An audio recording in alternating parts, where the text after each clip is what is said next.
is saying, do not be deceived. It is the enemy. God says that the enemy has no power nor authority to take this thing away from you.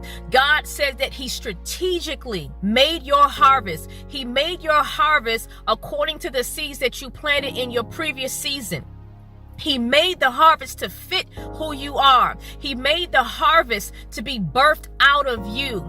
There is nobody else on this earth that can be you. There is nobody else on this earth that can deliver like you. God says that the gift that he has given you is so specific.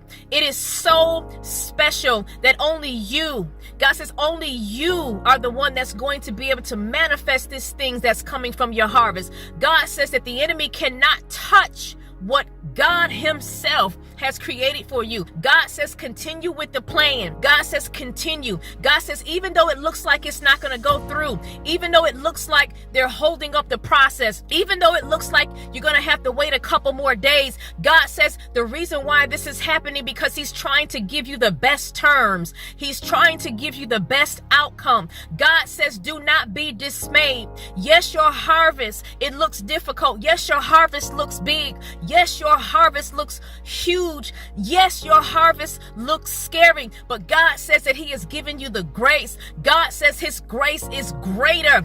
God says that you have all that you need to steward what you are seeing unraveling from your harvest. God says, don't you step out of line. Do not allow the enemy to give you a false perspective. Do not allow the enemy to give you a fake view. What the Holy Spirit told you is correct. God says that he's working some things out, but stay in the race. God says that you've already crossed the finish line. God says that this cannot be taken from you by anybody. Even though there's 5 buyers, I hear God saying, even though it looks like you're not going to have enough money, even though it looks like that person don't want to marry you, even though it looks like that person has changed, even though it looks like the building is unattainable, even though it looks like the giants are in your way when it comes to your ministry or your business, God says it's a lie from the depths of hell. Your harvest, God says, is what he has prepared for you. Do you hear me?